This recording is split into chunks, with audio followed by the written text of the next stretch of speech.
thank the Lord for so much. Coming back once again, giving a great shout out to the YouTube family. Hope and pray everybody is doing well. We still dealing with Revelation.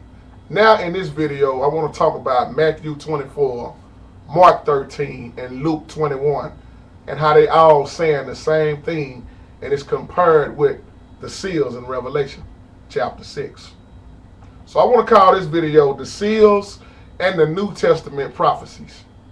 The seals and the New Testament prophecies, because we're going to see how they combine together. And to those who are tagging along with me in this video, God bless you. We still on our Revelation journey, and we're going to keep being on this journey, because one thing Revelation means is to reveal. And I want to keep doing these videos because a lot of people sending me emails talking about, their pastors don't believe in Revelation and they don't want to talk about it. Well, you can come to this page. We're going to do it.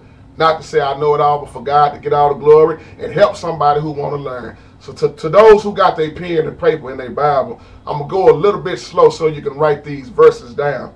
So first of all, we're dealing with Matthew 24. Write down Matthew 24, Mark 13, Luke 21. And then make you another little space and write Revelation 6. And I got my little chart right here that I like to use when I do these little videos with Revelation. Now, first of all, when we look at walls, well, when you look at Matthew 24, verse 6, Mark 13, verse 7, Luke 21, verse 9, they all saying the same thing about the rumors of wars. But Jesus said, do not be troubled, because other things have to happen. This is yet, the beginning of the end times. When you read all three of those verses in those three different books, you will see that they say the same thing. Now, when we look at that first seal being opened, now I'm talking about walls now. We look at in Revelation 6, it talks about in verse 2 about that white horse that's coming to conquer. It's coming to conquer. And we see another white horse later on in Revelation. See, I keep telling people get confused off of this. It's two white horses in Revelation. Revelation 6 revealed the first one. And we all know who that is. And then we know later on who's riding in on the white horse, who's coming. And he ain't coming back to be nice. And I'm talking about Jesus Christ. So that's how you look at the difference between that, and I hope that makes sense to people. The devil once again got to mark everything that the Lord do, because he already think he can win, but he know he can't win. Let me say it like that. So I just wanted to throw that out there. Now, when you look at international strife, look at Matthew 24, verse 7, Mark 13, verse 8, Luke 21, verse 10. And it's compared with Revelation, verse 4. Well, when you look at that, we think about nations versus nations, kingdoms versus kingdoms, starvations, the letters to the churches. When you look at the international strife, you see Matthew, Mark, and Luke saying the same thing. And then it moves on talking about the earthquakes and the famine in diverse places. So when you look at that, you look at that toward the third seal. Because see, we know the second seal is the red horse. The red horse, the ride of the red horse, which means is coming to take peace from the earth, to kill. To kill. So that's how you look at that. Now, when you think about these earthquakes and famines in diverse places, you look at that and match it up with the third seal in Revelation. And we remember the black horse. That's the third seal, revealing about the scales, which is going to be measuring up the barley, which is the grain. And this is how the starvation on the earth is taking place. And we see that right now, people. That's why I said in the old video, we can at least say 5 of these seals is already going down. But I know people don't understand this because people don't study. When you look at the world and what's going on right now, how people are starving, how this killing is going on, how the devil is already conquering, well, you look at the first, second, third seals off of that alone. Now, when we think about persecution, and we still in Matthew 24, Mark 13, Luke 21. But when you look at persecution in Mark 24, verse 9 and 10, then you go to Mark 13, verse 9 and 11, then Luke 21, verse 12, and then Revelation, you'll see verse 9 and 10. Now, persecution. People, that's going on.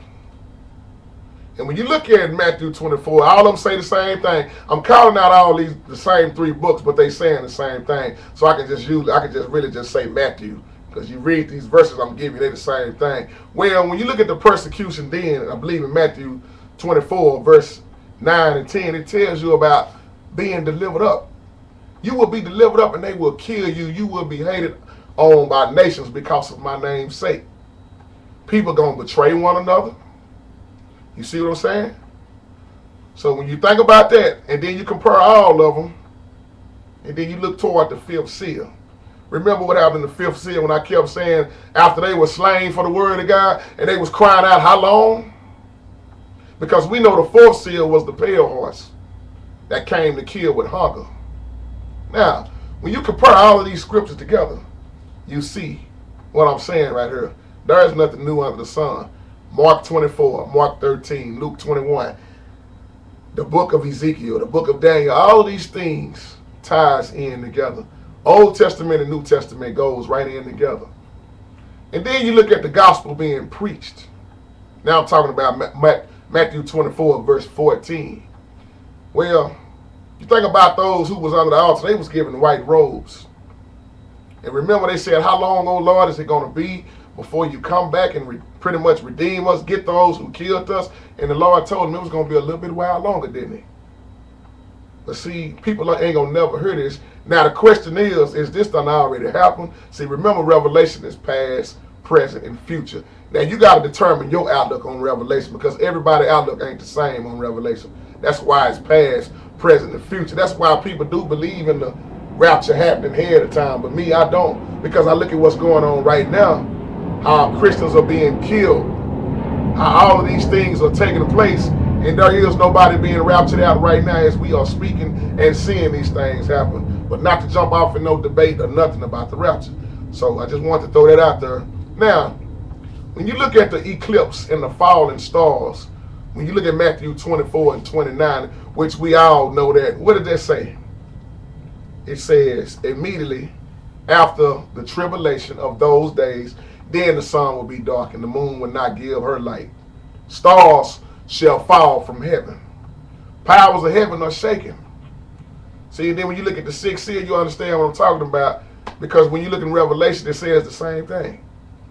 And it says, and I beheld which he had opened the 6th seal. And lo, there was a great what? Earthquake. And the sun became black as sackcloth of hair. And the moon became as blood. And then 13 says, and the stars of heaven fell into the earth, even as a fig tree casteth her untimely figs when she is shaken off a mighty wind. And y'all remember I just talked about that in the other video. And that's Revelations verse 12 and 13. So when you compare Revelation with the 6th seal and go back to Matthew 29, and remember Mark and Luke going to say the same thing. That's why I'm just using Matthew, because you can base them right off Matthew. They all saying the same thing. They almost worded the same way. And then remember the fear of the second coming. See, this is why we keep trying to make Christ come back over and over again. But it's only going to be a second coming, people. And I'm not trying to confuse nobody with this. Because verse 30 tells you in Revelation. And then, that's when it say, then you shall see the Son of Man in heaven, and then shall all the tribes of the earth mourn, and then they will see the Son of Man coming in clouds of heaven with power and great glory. Because you remember chapter 8 opens the 7th seal, and it was a silence in heaven. See, you have to have the seals, then come the trumpets. But people are teaching you that, the trumpets are going to come before the seals. Well, how can that be? That's impossible. And people are teaching you that Christ is coming before the devil finished doing all his work. How can that happen? And when you go to Thessalonians, Paul is telling you the same thing, especially in 2 Thessalonians. He was talking about the son of perdition that has to come before Christ. That's why he cleared up their confusion on the first letter, because they were so confused, especially off of that scripture, 1 Thessalonians 4 and 17, which one everybody based their rapture off of. That's why people saying we ain't going to be here, we're not going to experience it. And then Paul came right back in the second letter and said, wait a minute, y'all, ain't no getting out of here ahead of time. The devil got to come first. And then you look at these ones under the altar crying out that have been persecuted. See, most Christians don't want to talk about the word persecution because they so scared of it and they don't want to hear it. We want everything to feel good. Well, it don't work like that. So I just wanted to throw this out there. When you look at Matthew 24, Mark 13, Luke 21, all those verses I just gave you, and you compare with Revelation chapter 6, they are Mark saying the same thing as Matthew, Luke saying the same thing as Matthew. They all saying the same thing. You might see a tad bit different words, but they are saying the same exact thing. So now we have got that out of the way. We're going to come back with some more stuff. God bless you and God keep you.